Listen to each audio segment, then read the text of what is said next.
अब 1 लाख पर्ने फोन भनेपछि कस्तो हुन्छ नि फ्ल्यागशिप क्याटेगोरीमा पर्न जान्छ। सो यो Samsung Galaxy S24 FE र यसको प्राइस रहेको छ 94,979 झन्डै अब 1 लाख नै पुग्न लागिसक्यो हैन 1 लाख नै नभए पनि अब हुन्छ नि यो यसले चाहिँ प्राइस रेन्जमा आफूले फ्ल्यागशिप फिचर्सहरु चाहिँ प्रोवाइड गरिरहेको छ। तर यसो ओभरअल हेर्ने हो भने चाहिँ फेरि फुल फ्ल्यागशिप एक्सपिरियन्स चाहिँ छैन यसमा हैन र हुन्छ नि यसले आफ्नो प्राइस जस्टिफाई फुल्ली गरेको जस्तो चाहिँ फिल भएको छैन कि सो अलिकति एक्सपेन्सिभ जस्तो लागिरहेछ। सो किन त लेट्स चेक इट आउट। म Anmol Shrestha and you are watching टेकलेक।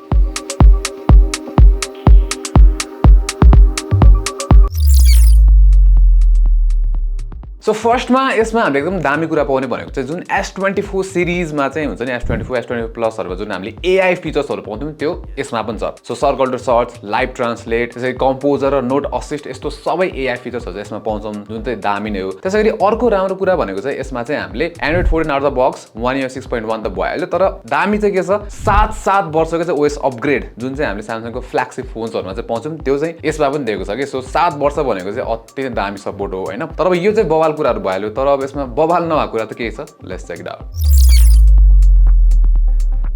अब डिजाइन हेर्यो भने चाहिँ एक्ज्याक्टली S24 प्लस जस्तै छ यो साइजले गर्दाखेरि चाहिँ हैन। अब Samsungको यो डिजाइन जुन चाहिँ एकदम हामीले अगाडिदेखि देखिरहेका छौं सो यसले गर्दाखेरि चाहिँ एउटा फ्ल्यागशिप Samsungको फ्ल्यागशिप फोन हो है भन्ने चाहिँ यो हुन्छ हैन र यस प्रिमियम नै छ। तर के छ भन्दाखेरि अब यसमा चाहिँ हामीले पछाडिपट्टि चाहिँ गोरा ग्लास 5 प्रोटेक्सन पाउँछौं भने अगाडिपट्टिको जुन ग्लास छ त्यसमा चाहिँ गोरा ग्लास विक्टस प्लस दिएको छ हैन। यसमा हामीले IP68 रेटिङ पनि पाउँछौं र यसमा इन डिस्प्ले फिंगरप्रिन्ट सेन्सर पनि छ अप्टिकल हो हैन। तर हुन्छ नि अब यो प्रिमियम प्राइस सेगमेन्ट आइसकेपछि हुन्छ नि यो सबै दिएको राम्रै हो तर अझै प्रिमियम फिल चाहिँ छैन जुन चाहिँ हामीले S24 हरुमा पाउँछौं र S24 प्राइस पनि हेर्ने हो भने चाहिँ अहिले सिमिलर नै छ के योसँग। सो S24 मा हामीले गोरा ग्लास विक्टस 2 पाउँछौं प्रोटेक्सन हैन। त्यसैगरी अल्ट्रासोनिक फिंगरप्रिन्ट स्क्यानरहरु दिएको छ र हुन्छ नि त्यो एल्युमिनियम फ्रेम नै भए पनि जुन Samsung S24 मा चाहिँ त्यो प्रिमियम फिल आउँछ नि आर्मर एल्युमिनियम भनेर दिएको छ प्लस जुन त्यो ग्लास ब्याकको फिल यसमा त्यस्तो लेभलको प्रिमियम फिल चाहिँ छैन के। र अर्को चित्तै नबुझ्ने कुरा भनेको चाहिँ यसको जुन स्क्रिन बेजल छ हैन लाइक S23 FE मा नि थिक बेजल्स थियो नि यसमा नि एकदमै थिक बेजल्सहरु दिएको छ। यसले गर्दाखेरि चाहिँ त्यो हुन्छ नि प्रिमियम फिल चाहिँ हट छ के। होल पन्च भए पनि यो बेजल्सले गर्दाखेरि चाहिँ प्रिमियम फिल हुन्छ नि त्यो हट छ हैन। सो त्यो कुरा चाहिँ अझै चित्त बुझेको छैन। अब यसमा राम्रो भनेको चाहिँ स्पिकर। सो स्पिकर क्वालिटी यसमा राम्रो छ। सो माथिपट्टि यो एयरपिस भयो यसले एज सेकेन्डरी काम गर्छ हैन। तलपट्टि डेडिकेटेड स्पिकर दिएको छ र लाउड छ है लाउडनेस चाहिँ राम्रो छ प्लस जुन क्वालिटी छ हुन्छ नि त्यो बेस पनि राम्रै छ यसमा प्लस भोकलको क्ल्यारिटी पनि राम्रो छ। त्यो स्पिकर चाहिँ डुअल स्पिकर राम्रो छ यसमा।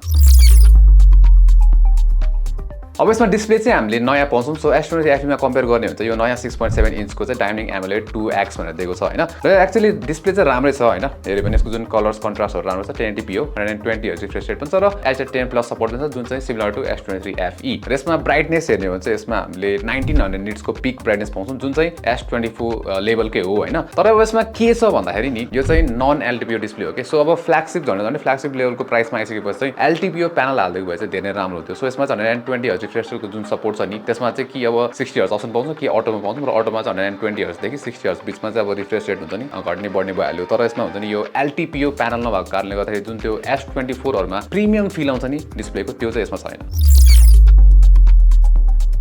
अब कुरा गरौँ परफर्मेन्सको। सो परफर्मेन्समा चाहिँ यो एक्चुअली राम्रै छ है लाइक एकदमै खतरा नभयो भने यसको परफर्मेन्स चाहिँ राम्रै छ। यसमा चाहिँ हामी Exynos 2400E भन्ने चिपसेट पाउँछौं Samsungको आफ्नै र यो चाहिँ Exynos 2400 जुन चाहिँ S24 प्लसमा युज गरेको छ नि त्यो चाहिँ अलिकति डिफरेन्ट छ। अब GPU चाहिँ दुईटामा सेम नै हो हैन तर यो 10 कोर मात्र हो त्यति चाहिँ फरक छ। अब यसमा चाहिँ हामीले 8GB RAM त्यसैगरी 128 अथवा 256GB स्टोरेजमा पाउँछौं भेरिएन्टहरु। र अब यसको परफर्मेन्सको कुरा गर्दा चाहिँ के छ भन्दाखेरि जुन नर्मल टास्कहरु त्यो त भन्नै परेन हैन मजाले हो फ्ल्यागशिप फोन जस्तै परफर्मेन्स एकदमै स्मुथ फास्ट दिन्छ। अब यसको हुन्छ नि Exynos चिपसेटको वान अफ द प्रब्लम्स भनेको सस्टेन परफर्मेन्स हो के। सो अझै पनि खासै इम्प्रुभ चाहिँ भएको छैन। सस्टेन परफर्मेन्स हेर्ने हो भने चाहिँ हुन्छ नि लङ टर्म 10 मिनेट पछि एकदमै हेभी टास्कमा चाहिँ यसले जुन हामीले बेन्चमा गर्छ त्यसमा चाहिँ यसको परफर्मेन्स त्यति राम्रो छैन। तर जुन सस्टेन परफर्मेन्स छ नि त्यो चाहिँ हाम्रो जुन रियल लाइफमा भने खासै फरक पर्दैन कि जुन गेम खेल्दा होस् अथवा हुन्छ नि नर्मल टास्कहरु गर्दाखेरि इभन मल्टिटास्किङ गर्दाखेरि खासै त्यो इफेक्ट चाहिँ हामीले पाउँदैनौं। अब गेम्सको कुरा गर्ने हो भने चाहिँ हामीले गेम्स एन्ड इम्प्याक्ट टेस्ट गर्यौं हाईएस्ट सेटिङ 60 FPS मा राखेर। सो यसमा चाहिँ हामीले एभरेज FPS 52 पारेको थियौं। सो गेमिङ परफर्मेन्स चाहिँ राम्रो थियो। ठाउँ-ठाउँमा अलिअलि कुनै ठाउँ पुग्दाखेरि चाहिँ हामीले हुन्छ नि त्यो सिनारियो अनुसार चाहिँ फ्रेम ड्रप्सहरु चाहिँ भेट्यौं तर ओभरअल जे होस् गेमिङ राम्रै छ र त्यस्तो धेरै हामीले हिटिङ चाहिँ यसमा महसुस पनि गरेनौं है। सो टेम्परेचर जुन कन्ट्रोल छ त्यो पनि ठिकै लाग्यो। र PUBG मा चाहिँ हामीले स्मुथ ग्राफिक्स सेटिङ्समा एक्सट्रिम प्लस FPS जुन चाहिँ 90 FPS सेटिङ हो त्यसमा खेल्दाखेरि चाहिँ 77.98 थियो एभरेज FPS र त्यस्तो फ्रेम ड्रप्सहरु भन्ने थिएन है। त्यही पनि हुन्छ नि अब अरु फोन जुन चाहिँ गेमिङ फोन जस्तो यो भन्दा सस्तो फोन्सहरुमा नि गयो भने चाहिँ हामी हुन्छ नि लाइक 90 FPS को नजिक पुग्छौं जस्तै 87 यस्तो भेट्छौं। सो यसमा त्यो लेभल चाहिँ छैन। सो भनौं न गेमिङ त्यस्तो एकदमै दामी नहोइने जो गेमिङ प्राइसमा चाहिँ ठिकठाकै छ। अब क्यामेरा चाहिँ यसको मिक्स्ड छ किन भन्दाखेरि जुन मेन क्यामेरा छ त्यो चाहिँ सेम नै छ एज S23 FE र S24 नै यही थियो पछिल्लोको मेन क्यामेरा OS छ हैन। त्यसैगरी अब यसमा अल्ट्रा वाइड क्यामेरा पनि अनचेन्ज नै छ 12 मेगापिक्सलको अल्ट्रा वाइड क्यामेरा जुन चाहिँ हामीले S23 FE नै पाउँछौँ। अब टेलिफोटो लेन्स यसमा चेन्ज छ नयाँ टेलिफोटो लेन्स दिएको छ S23 FE बाट हैन 8 मेगापिक्सलको 3x अप्टिकल जुम र OS पनि सपोर्ट गर्छ है। त्यसैगरी सेल्फी क्यामेरा चाहिँ बरु राम्रो छ हैन S23 FE मा किनभने S24 सिरिजकै छ 10 मेगापिक्सलको हो र यसमा चाहिँ हामीले 4K 60 खिच्ने क्यापेबिलिटी पनि पाउँछौँ हैन। तर फेरि यसमा चाहिँ अटो फोकस पनि छैन plus ultra wide angle camera पनि अटो फोकस छैन तर त्यो चाहिँ जुन S24 सिरिज भनिला हुन्छ S24 र S24 प्लस मा पनि छैन। अब मेन क्यामेरा चाहिँ प्राइसको लागि राम्रै भन्नुपर्छ किनभने गुड डिटेल्स हैन राम्रो छ डिटेल्सहरु नेचुरल नै छ कलर्स पनि त्यस्तो धेरै हुन्छ नि स्याचुरेट छैन डायनामिक रेन्ज ठिकै छ बरु अलिकति वाइडर हुन सक्छ डायनामिक रेन्ज जस हुन्छ नि 1-2 वर्ष अगाडिको जुन फ्ल्यागशिप ग्रेड क्यामेरा हुन्छ नि त्यस्तै देखिन्छ कि त्यस इमेजहरु चाहिँ राम्रै छ। र अब पोर्ट्रेटहरु पनि खासमा राम्रो छ यसको कन्भिन्सिङ देखिन्छ नेचुरल देखिन्छ स्किन टोन पनि र ब्याकग्राउन्ड ब्लरको जुन क्वालिटी छ त्यो पनि राम्रो छ। अब टेलिफोटो लेन्सको कुरा गर्दाखेरि चाहिँ 3x मा पनि डिटेल चाहिँ राम्रो छ हुन्छ नि मेन क्यामेरा जस्तो चाहिँ छैन हैन त्यही पनि राम्रो छ डिटेल्स हल्का नोइज चाहिँ देखिन्छ यसमा तर त्यस्तो खासै फरक चाहिँ पर्दैन र डायनामिक रेन्ज पनि राम्रै छ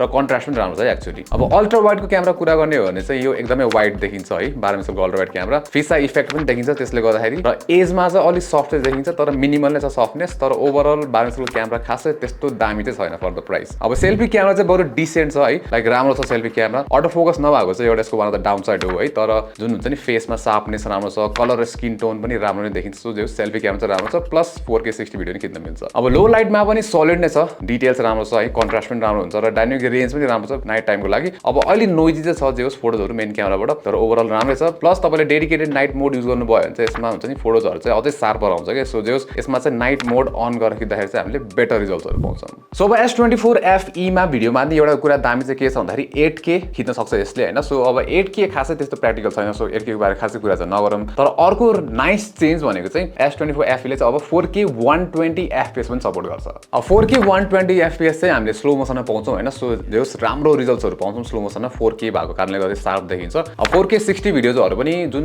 मेन क्यामेराले खिच्छ त्यो शार्प छ क्लियर पनि देखिन्छ डिटेल पनि राम्रो छ हैन र कलर्स पनि हुन्छ नि राम्रो देखिन्छ नाइस देखिन्छ र डायनामिक रेन्ज चाहिँ ठिकठाक मात्र छ है। त्यसैगरी 4K मा नि हामीले स्टेबलाइजेसन राम्रो पाउँछौँ राम्रो नै काम गर्छ 4K मा नि हुन्छ नि जुन OS EIS त्यसले चाहिँ राम्रो काम गर्छ र हुन्छ नि भिडियो ओभरअल चाहिँ एकदम ब्यालेन्स देखिन्छ स्टेबलाइज देखिन्छ। अब 3x टेलिफोटोबाट पनि उत्तिकै राम्रो नै छ हैन अब हुन्छ डिटेल त्यति मेन क्यामेरा जस्तो चाहिँ आउँदैन तर डायनामिक रेन्ज चाहिँ अलि लो फिल हुन्छ तर ओभरअल जो टेलिफोटो भिडियो पनि राम्रै छ र लो लाइट पनि एक्चुअली जुन मेन क्यामेराको भिडियोजहरु छ त्यो चाहिँ राम्रै आउँछ जस पनि फर द प्राइस त्यस्तो खासै कम्प्लेन्स चाहिँ छैन भिडियोजमा।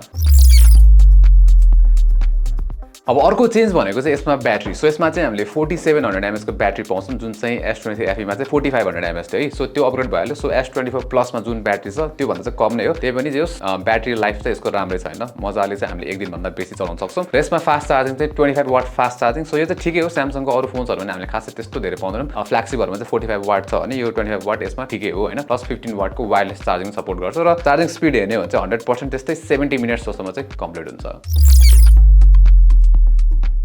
So Samsung Galaxy S24 FE यो चाहिँ 95,000 मा आउँछ हैन र यसपालि चाहिँ महँगो भइरहेको छ S23 FE को कम्प्यारिजनमा अभियसली प्राइस बढेर हुन्छ नि कुनै कुनै फिचर्सहरु फ्ल्यागशिप लेभलको प्रोवाइड गरिरहेछ जस्तै Exynos को चिपसेट भयो 2400 जुन चाहिँ S24 मा नि पाएको थियौं हैन त्यसैगरी यसमा क्यामेरा पनि मेन क्यामेरा जुन छ S24 मा युज हुने अथवा S23 FE कै हो चेन्ज भएको छैन जुन चाहिँ राम्रै हो क्यामेरा चाहिँ हैन प्राइसको लागि ठिकै छ। त्यसैगरी अर्को कुरा भनेको चाहिँ यसमा ब्याट्री अपग्रेड भइरहेको छ तर हुन्छ नि अझै पनि त्यो फुल फ्ल्यागशिप एक्सपिरियन्स छैन जसले गर्दा यसले आफ्नो प्राइस जस्टिफाई गर्दैन जस्तो फिल हुन्छ के सो त्यसमा चाहिँ के छ भन्दाखेरि I think ultra wide camera अझै बेटर हुन सक्थ्यो हैन। त्यसैगरी अब यसमा अर्को मेन भनेको चाहिँ डिस्प्ले बेजल्स भयो हैन बेजल्स इम्प्रुभ हुन सक्थ्यो त्यसैगरी बिल्ड क्वालिटी पनि प्रिमियमै भयो भने त्यो जुन S24 हरुले दिन्छ नि त्यो लेभलको प्रिमियम बिल्ड फिल यसमा छैन के है सो यस्तो कुराले गर्दाखेरि चाहिँ यसले आफ्नो फुल प्राइस जस्टिफाई गर्छ जस्तो चाहिँ फिल हुँदैन र तपाईले अब जुन अल्टरनेटिभकै रूपमा चाहिँ Samsungको S24 नै लिन सक्नुहुन्छ जुन चाहिँ अहिले 99,000 जस्तोको प्राइसमा पाउन सक्नुहुन्छ जसले चाहिँ यो भन्दा अझै प्रिमियम बिल्ड क्वालिटीको हिसाबमा चाहिँ अझै धेरै प्रिमियम प्लस डिस्प्ले पनि प्रिमियम फिल हुन्छ हैन र क्यामेराहरु चाहिँ सिमिलर नै भइहाल्यो। त्यसैले अर्को भनेको तपाईले Xiaomi 14 पनि छ जसले हुन्छ बेटर क्यामेरा